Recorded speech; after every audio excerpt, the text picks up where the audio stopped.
Okay, we've got the Century up on the lift, and so now is a great time to go underneath it. We just did a service, an oil service on it, so we pulled off all of the under trays, and so we can get a good look at the bottom of the engine and the rest of the chassis. So we'll turn this camera around and have a look. Okay, so the under trays are off the car, and we can get a look at the bumper. These rivets, you can see these rivets there, they're starting to corrode. So they could be replaced. But otherwise, all the rest of the fasteners, the clips, all of that looks, very good for a car that's almost 25 years old. Okay.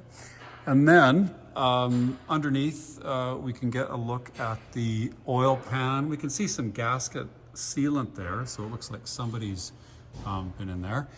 We just changed the oil. We had a leak from a broken O-ring in the oil filter housing, and so we just changed that O-ring and sorted that out. Previously, when I brought the car to Alberta and had the out-of-province inspection done by Henninger Toyota, they replaced some suspension components that were expensive. It was a $4,000 bill, and I should be able to tell what they did. I can't remember.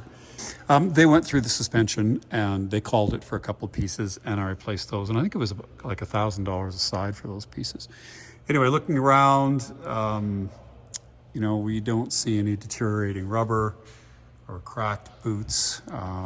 Again, I always look at the fasteners, the brake lines, and so forth, just see how hard everything would be to get apart. And on a Calgary car, after a few years, driven in the winter, everything could be rusted solid. So also we're looking for damage, and we don't see any.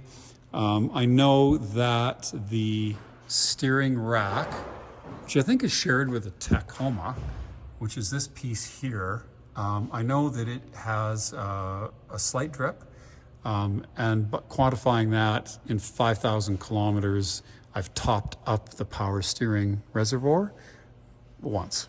So it's not material. I don't think you need to replace it, but it is there. I will disclose that. And it's actually not, you can see that it just comes off. It's not like a huge deal. And like I said, I believe, or I read somewhere that that's shared with the Tacoma. I could be wrong on that, so maybe get your own information. But anyway, this piece at some point will probably need to be rebuilt or replaced because it has a very slight leak. And I wouldn't have put in more than, I'm going to say 100 to 200 milliliters in 5,000 kilometers. So it's not bad. Okay, so we go to the gearbox and it all looks dry. The gasket for the gearbox looks dry. You can see some pretty beefy drive shafts and so on. The exhaust, we've got the cats up there, and then we go into one central muffler, and then we go into these two other mufflers, and then we go into these silencers, and the exhaust is not that thick. So you can see why there's some guys on YouTube who are taking out a couple of the mufflers or replacing them with some custom pieces. Okay, so we'll look at the rear bumper. It's a little bit dirty here, but still not corroded. The chrome's in excellent shape. Where we see these rivets, it's probably the only thing where we see corrosion. So they're just pop rivets. You could drill them out and replace them. No rust on the silencers. No evidence of damage or accidents. This steel subframe, isn't rusty. I don't see any evidence of corroded brake lines or deteriorating rubber in the rear. It's all pretty complex back there. Not sure what's going on. There's a lot of suspension pieces. I suppose you'd call it multi-link. Well, no, you got an A-arm up top, and then you know, obviously independent rear suspension. And, I'm not a suspension expert, but you have multiple links here coming from several different places controlling the movement. And that's a level sensor up there. Car, of course, has air suspension.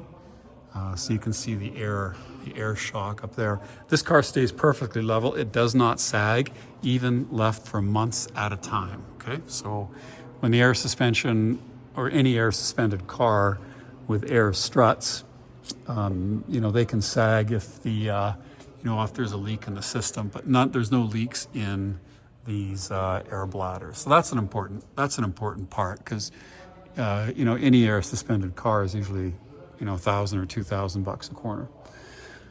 Okay, so looking down the center of the car, I do see a little bit of paint scraped off here, and on the other side too. And I wonder if that's actually from jacking. Like we put the pad on the pinch weld, the jack pad on the pinch weld there, but it looks like the car's been jacked up on these pieces as well, although doesn't appear to be any damage to them.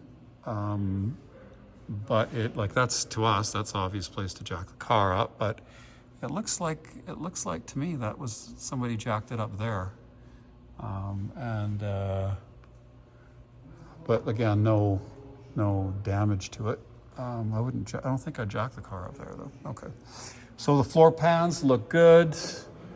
Sills look good. Again, there's you know, if there was corrosion, you'd see it in these heat shields and these fasteners and so on.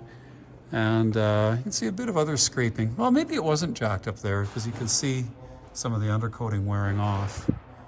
Not sure what happened there, but you could reapply it easily enough, and it doesn't look like anything's damaged or dented. It's just scraped off.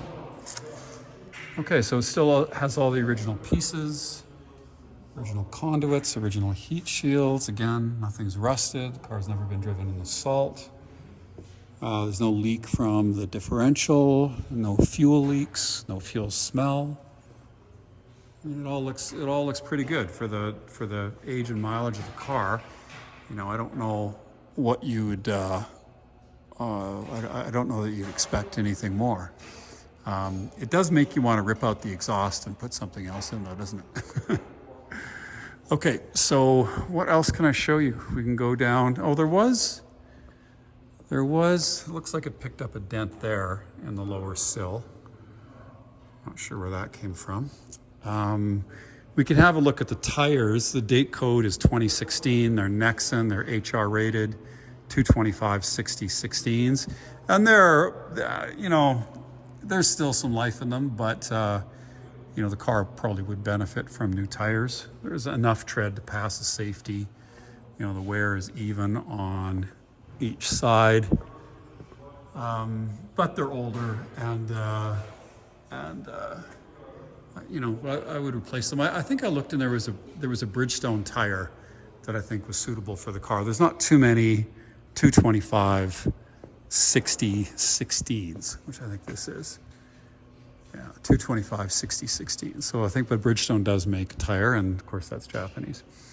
Okay, so that is a video of the underside of the 2002 Century GZG50. Complicated car, you know, but it is a Toyota, which means that, you know, it all still works and it doesn't leak.